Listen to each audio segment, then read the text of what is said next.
Bem-vindos ao TerceiraCast e bem-vindos ao mais novo episódio do podcast do Sessão Cinema. E bom galera, hoje nós estamos aqui para falar dessa série que é uma das principais séries atualmente da Warner Bros. Dessa série que faz parte do Arrowverso, o universo compartilhado da DC na televisão. Dessa série que recentemente finalizou sua 7ª temporada e nós estamos aqui para falar justamente sobre ela. Exatamente, meus velocistas. Se preparem que hoje é dia de falarmos sobre a 7ª temporada de The Flash.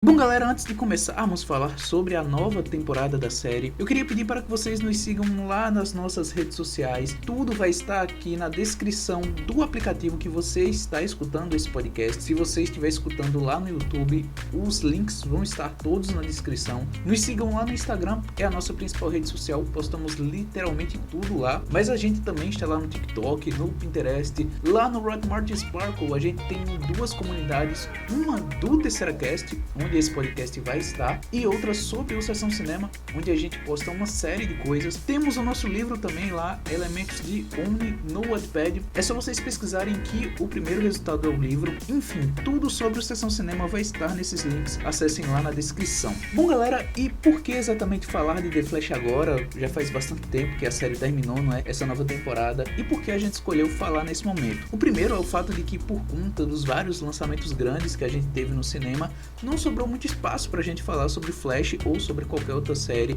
sobre o conteúdo da TV. Mas o fato é que o Sessão Cinema também foca em conteúdo da televisão, também foca em série. A gente também vai falar sobre temporadas de várias séries. E o objetivo da gente falar sobre a 7ª temporada de The Flash hoje é porque essa 7ª temporada foi bem esquisita. Nós sabemos disso e eu queria tentar explicar um pouco para vocês, da minha visão, o que aconteceu. Eu vou tirar esse espaço hoje, principalmente para tentar esclarecer alguns detalhes do porquê foi tão fraca, do porquê foi tão esquisita. E eu acho que no decorrer da análise, mesmo ela com vários problemas, vocês vão entender um pouco do contexto geral do que aconteceu nesse ano mais recente da série da Warner e da CW. E a gente pode começar a falar do 7º ano justamente falando do 8º, porque o que a gente sabe que vem por aí em Flash? Tá confirmado essa nova temporada, isso é fato, né? A temporada número 8, e já vai começar com um crossover, certo? Então a gente vai ter ali de volta a Batwoman, vai ter de volta provavelmente as lendas, Supergirl provavelmente vai estar aparecendo também, e a gente já sabe também o vilão desse crossover, foi confirmado, é uma das poucas confirmações recentes, e aí já teve discussões também sobre se o Grant Gustin volta para interpretar o Barry numa provável 9ª temporada, até porque o contrato se vence aqui na 8ª temporada, se venceu lá na 6ª foi renovado, se venceu na 7ª foi renovado, e agora não se sabe mais qual é o futuro, até por conta das grandes tretas que teve na produção, que a gente vai discutir ao longo desse podcast. Mas é bem provável que eles explorem bastante, principalmente o Bart Allen, durante essa 8ª temporada, até porque ele é, na teoria, um possível substituto pro Barry, caso o Grant Gustin deseje sair. A gente também tem a Nora, enfim, eles podem brincar ali com o futuro. Talvez essa 8ª temporada, se confirmar a saída do Grant Gustin, seja uma possível temporada de transição, ou seja a temporada para finalizar a série, né, como também há especulações. Até porque o legado que eles vão pegar nesse 8º ano deixado nessa 7ª temporada não é tão interessante,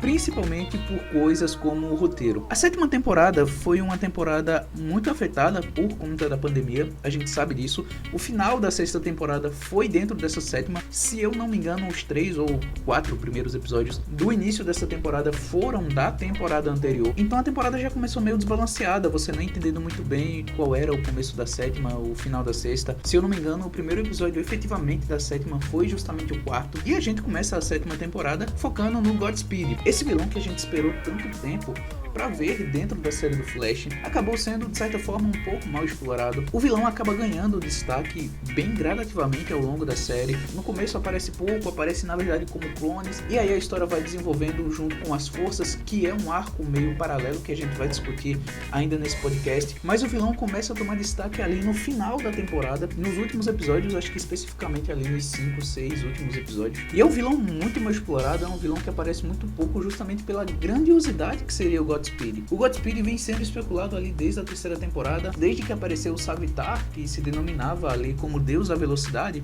O Godspeed é citado e muita gente esperava que ele aparecesse, só que eu acho que dessa forma não era o que a galera pretendia muito. A história do Godspeed, resumindo bastante, seria que ele é o vilão principal do Bart Allen lá no futuro, e ele acaba voltando pro passado, só que perde as memórias. Então vários clones do Godspeed aparecem ao redor de Central City, alguns com o objetivo de recrutar força pro seu dono, outros querem se libertar, não querem lutar ao lado do Godspeed mesmo sendo clones dele. E aí existe toda uma batalha de Godspeed que é bizarríssima no desenvolvimento da história, muito efeito de Deus Ex Machina, algumas vezes para salvar o Barry em meio a algumas batalhas. E o Godspeed, de fato, sem contar os clones, foi um personagem com pouco desenvolvimento. Ali nos 3 últimos episódios você tem um destaque maior para ele, mas ainda assim é um personagem que você, conhecendo um pouco do potencial do que ele poderia ser, fica um pouco aquém, fica ali aquele gostinho de por quê, sabe? A CW eu acho que precisou amarrar tudo de última hora, eu acho que realmente esse não era o plano. Eu creio que desenvolver essa 7ª temporada deve ter sido trabalhosa, deve ter sido complicado, justamente por conta de todo o histórico que teve ali na 6ª temporada. Existia uma certa margem de você não saber o que ia acontecer. E acho que isso foi o puro reflexo do que aconteceu aqui. Você mal trabalhar esse vilão que, enfim, apareceu pouquíssimos episódios. Eu julgo até que as forças, que era uma trama ali paralela no meio da temporada, de certa forma, se isso não for desenvolvido mais pra frente, se isso não for usado ou explorado de alguma maneira no futuro, foi um negócio que ficou meio perdido no meu ver, porque basicamente seriam espécies de irmãs da força da aceleração. E aí a gente tem ali a força da inércia, a força da sabedoria e a força da força, acreditem ou não, mas assim, são conteúdos que, apesar de terem sido puxados ali do quadrinho, que servem justamente ali pra fazer um tipo de equilíbrio junto com a força de aceleração, é um negócio que claramente foi desenvolvido para ganhar tempo. O objetivo principal provavelmente foi cumprir aqueles espaços de episódios ali, porque de certa forma não avança tanto assim a história, você resolve um problema ali da força de aceleração naqueles arcos no meio da temporada, mas isso não leva para lugar nenhum. Basicamente você ganha tempo para completar a temporada. E eu acho que isso foi um dos grandes problemas desse 7º ano de The Flash. Você não especifica bem o que era o objetivo da temporada, sabe? Eu não senti, como aconteceu nas 5 primeiras temporadas, por exemplo, que você tinha um objetivo, que você tinha um vilão. Apesar de ter barrigas ali no meio, você sabia para onde a história ia. Você tinha ideia de onde ela caminhava, para onde ela caminhava. O Flash Reverso, o Zoom, o Savitar, o The Tinker e o Cicada eram os adversários do Flash e sempre se manteram. Apesar de ter barrigas, apesar de alguns adversários paralelos aparecerem ali no meio da história, mas você sabia qual era o foco principal. Na 6ª temporada isso aconteceu também, mas por conta da pandemia teve aquele problema, a gente relevou um pouco. Teve o hemoglobina ali no comecinho, mas a gente sabia que isso iria até a crise nas Infinitas Terras. Depois da crise veio a Eva. Nessa 7ª temporada foi tudo muito perdido, foi tudo muito desencaixado, você não sabia muito bem o que esperar, não sabia muito bem para onde direcionar a história. E aí a gente teve o problema do Ralph Dibny, que atrapalhou completamente também, acho que o que eles tinham planejado para esse 7º ano. O Hartley Sawyer, que foi demitido porque no passado ele acabou fazendo tweets racistas, homofóbicos, enfim. E justamente por isso eles tiveram que remover o ator e consequentemente o personagem da série. Isso é um problema principalmente porque o Ralph era um personagem em evolução dentro da série. Ali junto com a Sue Dearborn, eles iriam formar uma dupla e iriam crescer juntos dentro da série. Isso estava muito claro para mim, acho que estava muito claro para vários fãs também. Receberia mais destaque, seria mais protagonista dentro da trama, né? Justamente por conta desse crescimento do personagem que já vinha de outras temporadas também. O Ralph funcionava muito bem em tela, o ator conseguia entregar bem o personagem, era carismático, dava muito certo, mas ele precisou ser retirado da série. Foi uma decisão que com certeza outras produtoras, outros canais, outra equipe também tomariam essa decisão e estão fazendo isso também com outros atores. E o personagem do Ralph sofreu por conta disso, consequentemente a série também sofreu, e foi outra coisa que atrapalhou o andamento da temporada. Ou seja, vendo por um ângulo geral, você vê que teve vários problemas, várias questões que essa temporada The Flash foi construída em cima. Não foi fácil, e para agregar isso tudo, a gente também teve a saída do Harrison Wells e do Cisco. O Ramon Valdez e o Tom Cavanagh não renovaram para uma nova temporada, encerraram o contrato nessa 7ª, e foi mais uma questão que complicou a série, porque eram dois personagens fortíssimos da série, claramente dois dos melhores personagens que a gente tinha em The Flash. Digo mais que, tirando o Barry Allen, os dois melhores, os dois mais relevantes, os dois mais importantes, e aí você tem uma perda de peso enorme que dificulta muito a transição da história. Eles ainda apareceram recorrentemente durante essa 7ª temporada. O Cisco, se eu não me engano, não apareceu em apenas um episódio depois do seu episódio de despedida. O Harrison Wells já apareceu algumas vezes em 3, 4 episódios depois do seu episódio final, mas ainda assim foi uma perda que fez diferença no decorrer da série, que fez diferença no decorrer da temporada. Alguns personagens ficaram meio perdidos ali, alguns tempos de tela ficaram esquisitos para você desenvolver alguns personagens, outros apareceram com relevância, mas pareceram meio forçados. A Cecile talvez foi a personagem que mais naturalmente ganhou um destaque maior, mas assim, a Allegra pareceu forçadíssimo. A personagem da Allegra, eu acho que tinha um potencial muito bom, mas assim, a Kayla Compton, ela não ajuda muito. Eu não acho a atriz tão boa assim, e acabou sobrando tempo de tela pra ela, recebendo bastante destaque. É uma personagem que vai crescer na série, mas assim, eu acho que ainda não tava no momento, eu acho que ainda não tá no time, eu acho que a atriz e a personagem ainda precisam amadurecer bastante, e sobrou até pra Esperanza, a prima da Allegra, que era uma personagem ali, creio eu, que tava muito nos planos B da série, e acabou inclusive tendo um episódio muito de destaque. Então, de certa forma, a série sentiu falta de evoluir esses personagens, teve que alterar algumas coisas da trama. O Chester ali também recebeu algum destaque, o personagem é bom, o ator é bom, mas ainda precisava de espaço. Eu acho que foi muito cedo para dar um grande destaque assim pro Chester. Ele acabou de chegar, na temporada passada não teve tanto espaço, agora foi ganhando um destaque muito rápido, e isso dentro da trama ficou confuso, cara. Você vê que claramente dentro da dinâmica dos personagens não funciona tão bem, e isso gera aquela barriga enorme que a temporada tem. É cansativo, real, sabe? É complicado essa 7ª temporada, e eu tô tentando dar um crédito por conta dos problemas que ela teve. Eu acho que é a mais fraca de todas até o momento. A 6ª caminhava meio cambaleando também, mas ainda tinha algumas coisas interessantes que dava pra se aproveitar. Eu acho que, por exemplo, na temporada passada, a fase do hemoglobina, pré-crise nas Infinitas Terras, ela começou mal, começou meio cambaleando, mas no final ficou legal. Eu acho que aquele finalzinho ali do vilão, eu acho que depois como utilizaram ele no final da fase da Eva também deu certo, foi legal. Foi um argumento até interessante para como a série estava caminhando, mas aí a 6ª temporada tem seus problemas, só que não tão grande como essa 7ª. Eu acho que ela recebeu uma carga muito grande, eu acho que essa carga atrapalhou demais o desenvolvimento da série, e sobrou para quem estava assistindo.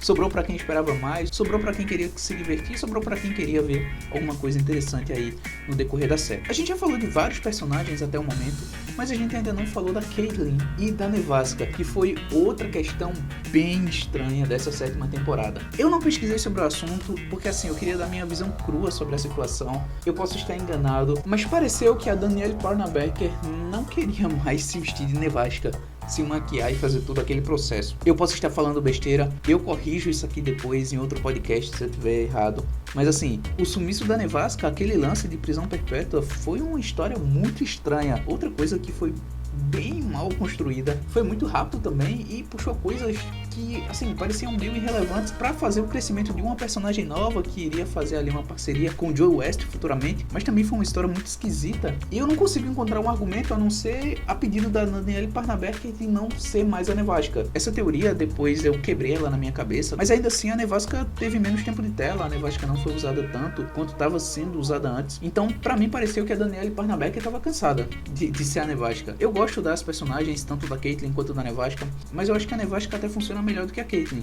Eu acho que o tempo da Caitlyn na série já deu um pouco. Eu acho que manter a Nevasca era melhor do que manter a Caitlyn, se fosse fazer um parâmetro entre as duas personagens, mas se for o caso da Danielle ter pedido realmente pra parar com a Nevasca, eu acho até compreensível, deve ser um puta trabalho construir a personagem, e mais porque a Danielle atua nas duas, né, tanto na Caitlyn quanto na Nevasca, então deve ser um puta trabalho pra tirar, colocar maquiagem, gravar uma cena, gravar outra, principalmente quando as duas personagens estão em cena. Então é até um problema compreensível, porém que também foi bem esquisito na série. E aí a gente tem o Joey West.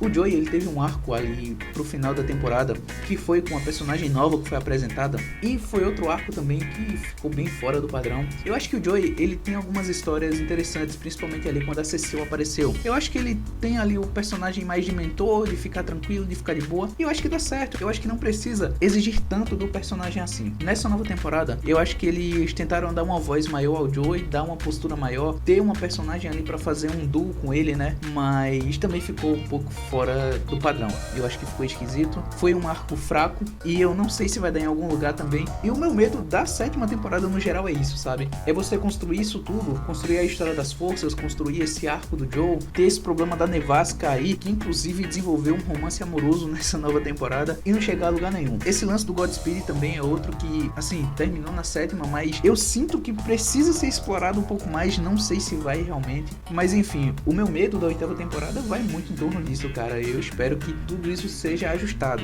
Eu sei que esse podcast parecia um desabafo enorme aqui de tudo que eu vi sobre essa 7ª temporada. Mas sendo bem sincero, eu tenho esperança, cara, do que vem por aí. A 8ª temporada vai ter o Bart Allen, espero que mantenha, né, pra ser sincero. Vai ter a Nora de novo, eu gosto da Nora, é uma personagem legal. A atriz é muito boa também, esqueci o nome, a Jessica Parker.